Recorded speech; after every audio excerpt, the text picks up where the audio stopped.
Hello बच्चों, कैसे हैं आप। आइए इस वीडियो के अंदर करते हैं class 10th exercise 3.1 question number 7। The last question of this exercise statement हमारे सामने है।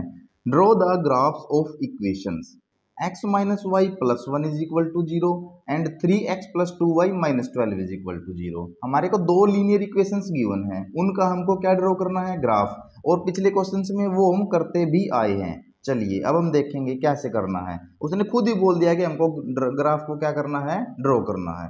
तो determine the coordinates of the vertices of the triangle formed. अब जब हम ग्राफ ड्रॉ करेंगे ना तो हमारे पास क्या बनेगी, एक ट्रायंगल। ट्रायंगल की कितनी साइड्स होती हैं बच्चों, 3 साइड्स। देखिए मैं यहाँ पर आपको बता भी देता हूँ, ऐसे एक ट्रायंगल बनी है अगर हमारे पास, तो ट्रायंगल की 3 साइड होंगी। कोई भी लीनियर इक्वेशन बनाएंगे हम ग्राफ के ऊपर तो वो किसको रिप्रेजेंट करती है, एक लाइन को। अगर हम देखिए फर्स्ट लीनियर इक्वेशन से मान लेता हूं मैं, मेरी पहली लाइन आ गई। सेकंड लीनियर इक्वेशन से मान लेता हूं मेरी सेकंड लाइन आ गई। ठीक है, अब वो कह रहा है तुमको चाहिए थर्ड लाइन। ठीक है, तो डिटरमाइन करना है coordinates of vertices of triangle. जो ये ट्रायंगल बनेगी ना, पहली बात तो हमको इसके जो कोऑर्डिनेट्स होंगे वर्टिसेस के, उसको क्या करना है, डिटरमाइन। तो वो तो हमको पता लग जाएगा क्योंकि जब ग्राफ पे बनेगा तो बाय दीज लाइंस, तो दो लाइंस तो इनकी होगी लीनियर इक्वेशंस की, एंड द एक्स एक्सिस। और जो तीसरी लाइन आएगी ना बच्चे, वो किसकी आएगी, जो हमारा एक्स एक्सिस होगा ना उससे हमारे पास आएगी शेड द ट्रायंगुलर रीजन। जो हमारा ट्रायंगुलर रीजन बनेगा उसको हमको क्या करना है, शेड करना है। चलिए पहले तो मैं हमारी इक्वेशन है उनको लिख लेता हूं। हमारे पास है x minus Y plus 1 is equal to 0, और दूसरे है हमारे पास 3x प्लस 2y। ये रही हमारे पास 3x plus 2y minus 12 is equal to 0। पहले मैं इक्वेशन फर्स्ट ले लेता हूँ। यहाँ पर आ जाती है मेरे पास इक्वेशन फर्स्ट, और यहाँ पर ले लूंगा मैं अपनी इक्वेशन सेकंड। देखिए जब भी आपको ग्राफ को ड्रॉ करना है तो जो कांस्टेंट टर्म है हमारे पास उसकी जो वैल्यू है उधर लेके जाइए। तो इक्वेशन फर्स्ट मैंने रीअरेंज करके लिख ली, x minus Y is equal to, जो हमारी कांस्टेंट टर्म इधर प्लस 1 थी उधर जाके माइनस का 1। और इसको मैं कैसे लिखूंगा, ये मैंने लिख ली 3x प्लस में 2y, और ये उधर जाके किसकी होगी बच्चे, प्लस का 12। ठीक है, तो अब हमको करना है बस डायरेक्टली इनका ग्राफ ड्रॉ, और बड़ी ही आसान सा ये हमारे पास है। ये हमारे पास ग्राफ है, देखिए ऐसा होता है हमारे पास ग्राफ। इसके ऊपर एक एक्स एक्सिस होता है, एक वाई एक्सिस होता है, दोनों एक दूसरे को एक पॉइंट पे इंटरसेक्ट करते हैं, उसको ओरिजिन बोलते हैं। और ओरिजिन के कोऑर्डिनेट्स हमेशा 0 0 होते हैं, यानी कि एक्स भी वहां पे 0 और वाई भी वहां पे 0। हमारे पास ये देखिए दोनों इक्वेशंस हैं, तो मैं ग्राफ के ऊपर मेंशन कर लेता हूँ इक्वेशन फर्स्ट को भी और इक्वेशन सेकंड को भी। इक्वेशन फर्स्ट इधर और इक्वेशन सेकंड इधर कर ली मैंने। ये मेरे बच्चे x minus Y is equal to minus 1, और ये है मेरे पास 3x प्लस में 2y इज इक्वल टू 12। अब मैंने आपको बता दिया है कि किसी भी इक्वेशन का, लीनियर इक्वेशन का अगर ग्राफ ड्रॉ करना है तो आपको 2 पॉइंट के कोऑर्डिनेट तो मिनिमम रिक्वायर्ड होंगे, और एक पॉइंट के कोऑर्डिनेट के लिए x और y की वैल्यू, दूसरे के लिए भी x और y की वैल्यू चाहिए है। ठीक है, तो चलिए हम इसको सोल्व करते हैं। ठीक है, देखिए यहाँ पर मैं आप लोगों को यहाँ पे साथ के साथ में सोल्व भी करना सिखा देता हूँ। अगर हम x की कोई वैल्यू यहाँ पे अज्यूम करके पुट करेंगे तो उससे y की वैल्यू कोई ना कोई निकलेगी। चलिए अगर हम x की वैल्यू 0 पुट कर लेते हैं यहाँ पर मैंने x की वैल्यू मैंने लिख लिया at x is equal to 0। तो x की वैल्यू 0 पुट कर ली तो 0 minus Y is equal to हो जाएगा माइनस 1। तो 0 का तो कोई इफेक्ट नहीं पड़ता सब्ट्रैक्शन और एडिशन में, तो ये क्या रह जाएगा simple, minus Y is equal to minus 1। तो माइनस से कट गया माइनस, तो y इज इक्वल टू आ गया 1। कब आया, जब at x is equal to क्या था, 0। तो इसका मतलब जब x की वैल्यू 0 रखी गई है तो y की वैल्यू कितनी आ गई है, 1। अब इसी काम को हम किसके साथ करके देख लेते हैं, y के साथ। चलिए करते हैं, ये तो हमारे एट x आ गया। अब अगर मैं at y is equal to 0 रख लूँ, यहाँ पर देखिए y की वैल्यू क्या रख लूँ, 0, मेरा हो जाएगा x minus 0 is equal to minus 1। तो x माइनस 0, वाई की जगह मैंने 0 आ गया। अब x में से 0 माइनस होगा तो सिंपल क्या बचा, x is equal to minus 1। तो मैंने y की वैल्यू 0 पुट करी थी तो x की वैल्यू क्या आ गई बच्चे, माइनस 1। बस ऐसे हमको, अब जरूरी नहीं है कि x की वैल्यू आप 0 ही पुट करोगे। अगर आप x की वैल्यू यहाँ 1 पुट करोगे उधर जाके माइनस 1 होगी। ठीक है, तो माइनस 1 माइनस का 2 आ जाएगी, इससे y की वैल्यू प्लस का 2 आ जाएगी। तो ऐसे आप कोई भी वैल्यू पुट करके 2 पॉइंट के बस आपको कोऑर्डिनेट निकालने हैं। इसी तरीके से हम करेंगे इक्वेशन सेकंड के साथ, तो वहां पर भी हम कितने पॉइंट के, 2 पॉइंट के कोऑर्डिनेट यानी कि x और y की वैल्यू निकाल लेंगे। चलिए हम यहाँ पर भी x की वैल्यू 0 पुट करके देखते हैं, तो 3 मल्टीप्लाई 0 यानी कि at x is equal to 0। At x is equal to 0 put कराया तो 0 रख दी, प्लस में 2y इज इक्वल टू 12। ये बन गया बच्चे 0, प्लस में 2y इज इक्वल टू 12। तो 0 तो प्लस होने से कोई इफेक्ट नहीं पड़ेगा, तो 2y इज इक्वल टू आ गया 12। तो इधर y है हमारे पास, y के साथ 2 मल्टीप्लाई में है तो y रह जाएगा 12/2 बोले तो 6। तो y की वैल्यू आ गई अपनी 6। कब आई? जब x की वैल्यू हमने 0 पुट करी है तो y की वैल्यू हमारी 6 आ गई।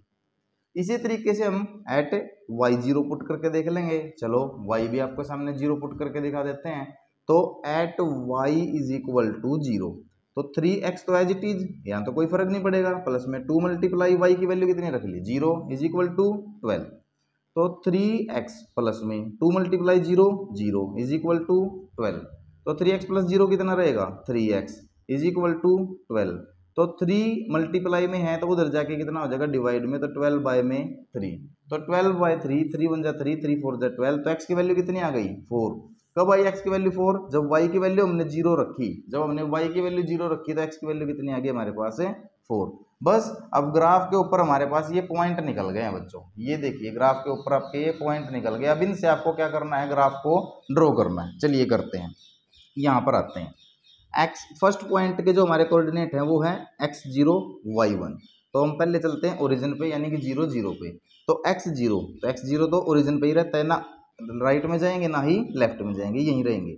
y1, तो y की वैल्यू कितनी है 1, तो ये हमारे पास पॉइंट आ गया कौन सा, x0 है और y की वैल्यू 1 है, ये हमारे पास पॉइंट आ गया। ठीक है, उसके बाद सेकंड पॉइंट है कोऑर्डिनेट पे, x की वैल्यू -1, y की वैल्यू 0। तो x की वैल्यू -1, तो ये रहा -1, इस पे हम पहुंच गए। x की वैल्यू -1, ये -1 है, लेफ्ट में चलते हैं। अब यहाँ पर y की वैल्यू 0, तो y की वैल्यू तो 0 है ना, ऊपर जा सकते ना नीचे, तो इसका मतलब कहाँ रहेंगे यहीं पे। ठीक है, तो ये कोऑर्डिनेट आ गया क्या, x की वैल्यू कितनी है -1 और y की वैल्यू कितनी है 0। तो ये आ गया -1 और 0 का कोऑर्डिनेट। ये कोऑर्डिनेट है बच्चे कौन सा, -1 एंड 0। अब दो कोऑर्डिनेट, दो पॉइंट आ गए, तो दोनों पॉइंटों में से होते हुए हम क्या खींचते हैं, यहाँ से एक लाइन। तो दोनों पॉइंटों में से होते हुए हम यहाँ से लाइन खींच देंगे। चलिए ये खींचिए, ये आपने लाइन ड्रॉ कर देनी है यहाँ पर। ये मैंने खींच दी यहाँ से लाइन, दोनों में से होते हुए ये मेरी लाइन चली। चलिए तो ये यहाँ से गई, तो ये मेरे पास कौन सी इक्वेशन थी, ये थे मेरे पास x minus Y is equal to -1 equation का मेरा आ गया ये ग्राफ। अब चलिए, अब चलते हैं हम यहाँ से क्या करेंगे, नेक्स्ट पे आइए। x की वैल्यू 0, y की वैल्यू 6, तो x की वैल्यू 0 कहाँ होती है, यही होगी ओरिजिन पे ही, y की वैल्यू 6। तो x की वैल्यू से ही y की वैल्यू पे जाएंगे, तो 0 पे होते हुए y की वैल्यू पे चलेगी, ये आगे 6। तो ये पॉइंट आ गया कौन सा 0 6, यानी कि x की 0 है, y की 6 है। अब हम x की 4 है और y की 0, तो चलो पहले ओरिजिन पे जाते हैं। x की 4 किधर जाएंगे, प्लस में 4 है तो राइट हैंड साइड में, तो x की वैल्यू 4, ये आ गया x की वैल्यू 4। और y की वैल्यू कितनी 0, तो 0 तो यहीं रहेगी x एक्सिस पे, ना ऊपर जा सकते ना नीचे, तो ये आ गया मेरे पास 4 0 का पॉइंट। अब इन दोनों पॉइंट से होता हुआ आपको क्या खींच देना है, एक लाइन खींच देना है, वो को ड्रॉ करना है लाइन को। ये देखिए, ये हमने इनमें से होता हुआ लाइन ड्रॉ कर दिया, ये कर दिया हमने लाइन ड्रॉ। अब ये पहले आया था और ये सेकंड लाइन हमारे पास, तो सेकंड लाइन किसका ग्राफ आएगा, सेकंड इक्वेशन का। वो क्या है 3x प्लस में 2y इज इक्वल टू 12।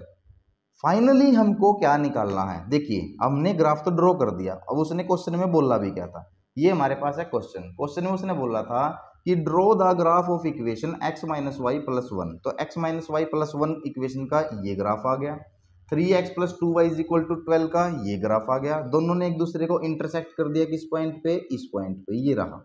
ठीक है, अब इस पॉइंट को भी अगर निकाल लें हम, तो क्या है बच्चे, ये पॉइंट देखिए y से इसकी डिस्टेंस कितनी है x की तरफ, ये कितना है 2। देखिए x की वैल्यू कितनी आ गई यहाँ पे 2। ठीक है, और अब यहाँ से ऊपर ऊपर की वर्टिकली अगर पॉजिटिव की साइड हम जा रहे हैं तो y की वैल्यू कितनी आ गई यहाँ से 3। ठीक है, तो y एक्सिस से जो डिस्टेंस होता है ना, y एक्सिस से किसी भी पॉइंट का डिस्टेंस x की वैल्यू होती है, और x एक्सिस से किसी भी पॉइंट का डिस्टेंस y की वैल्यू होती है। तो ये हमारे पास आ गया पॉइंट 2 और 3। हमको क्या करना है, determine the coordinates of the vertices of triangle formed. इससे एक ट्रायंगल बनेगी किस किस के बीच में, बाय दीज लाइन। तो ये लाइन तो होगी, एक तो देखो ये लाइन होगी हमारे पास, ठीक है, ये देखिए एक तो लाइन ये है और दूसरी लाइन ये है, दो लाइन तो ये होगी, ट्रायंगल बनती है 3 लाइन से। अब तीसरी लाइन कहाँ से आएगी, एंड द एक्स एक्सिस। अब ये रही एक्स एक्सिस, ये देखिए बच्चों ये है एक्स एक्सिस, तीसरी लाइन इस ट्रायंगल की ये होगी। तो ट्रायंगल कौन सी बनी, यहां से लेके ये एक पॉइंट ये हो गया, इसको मैं ए पॉइंट डिनोट कर देता हूं। देखो ये दूसरा पॉइंट, क्योंकि एक्स एक्सिस से चाहिए ना, तो एक्स एक्सिस पे ये लाइन जहां काटेगी वो, तो ये मेरा बी पॉइंट हो गया, और ये तीसरा पॉइंट जहां पे इसने काटा ये मेरा सी पॉइंट हो गया। तो इसके हमको क्या करने हैं वर्टिसेस, तो वर्टिसेस ऑफ ट्रायंगल। तो ट्रायंगल के जो हमको वर्टिसेस बताने हैं वो बता देते हैं। ए पॉइंट के वर्टिसेस कितने आए 2 3, उसके बाद बी पॉइंट के वर्टिसेस कितने आए -1 0, ये ना -1 0, ये तो हमको पता ही लग गया था पहले ही। और सी पॉइंट के वर्टिसेस कितने आए 4 0, ये भी हमको पहले ही नोट कर लिया था।